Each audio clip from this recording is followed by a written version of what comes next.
When you look at it offensively, Cooper Kupp, outstanding wide receiver, he's been banged up. He doesn't look like what you expect Cooper Kupp to look like.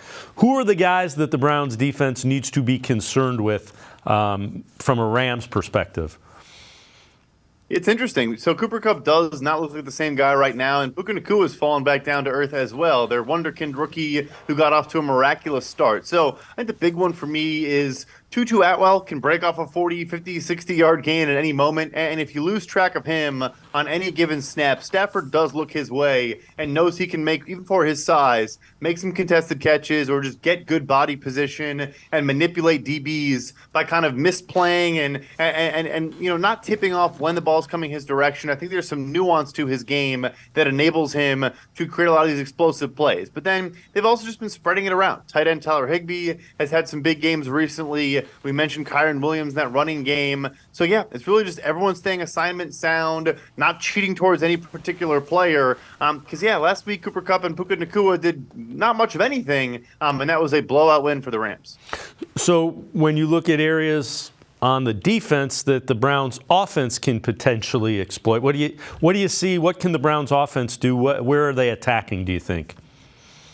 Yeah, the biggest mismatch here in my eyes, and it plays perfectly into the Browns' hands, is the edge rushers on the Rams. It might be the worst unit of edge rushers in the NFL. And particularly you can run at them. And so, we know this is an off tackle, outside the tackles, outside zone scheme where you want to get to that part of the offensive line, take a cut, and get upfield. And that is what you can do to this team and what many teams have done to the Rams this season. If Aaron Donald's on the interior, you just run to the edge and hope you beat him to that edge, maybe run opposite of where he's standing. If he's a 3-tech to the strong side, just go to the weak side and counter it, whatever. But I think that's the biggest thing here is you really can lean on them, pick up 6, 7, 8 yards a carry, running off tackle. I think that should be a massive part of the game plan for this one. So you're figuring plenty of Kareem Hunt, plenty of Jerome Ford, maybe some Pierre Strong mixed in because of the speed?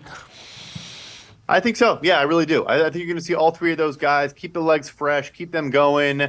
Because, the Rams can score, but I also think, the way you look at the Rams this season is when their offense does work, it's when they have a trench advantage and their pass protection can hold up against an opponent. So we just talked about Arizona, but the games before that, they struggled with Dallas mightily. Pittsburgh gave them fits. Green Bay, even with Rashawn Gary, was a bit of a problem for parts of that game.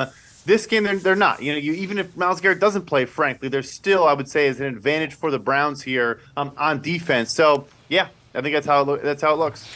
Keys, in other words, what do you look for? What could make this go sideways for the Browns if they're doing this? Boy, they're in good shape.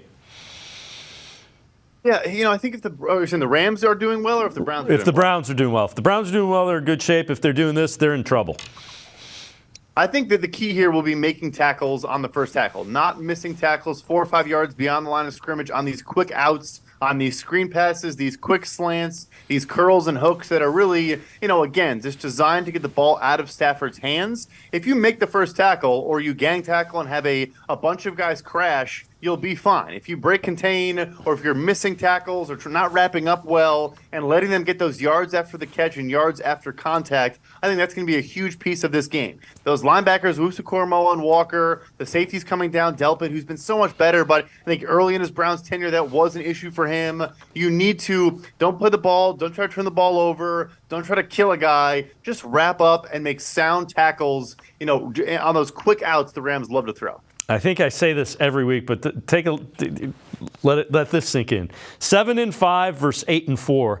That just seems like it seems like night and day difference relative to the playoffs. It really does. And at this point in the AFC, every single win is gigantic because that cluster from 5 to 10 really, what was it, 7-4 and 6-6, range, all those teams from the Bills to the Steelers kind of fall in that bucket. Yeah, every game is massive. There's huge leverage each and every week. I know it's not a divisional game or, a conference game, but it's a game you certainly can win against a team that is, below average overall on the roster. It's a huge matchup. Yeah, and again, a road win, never easy. Road wins never easy in the NFL, especially when you get into late November, early December.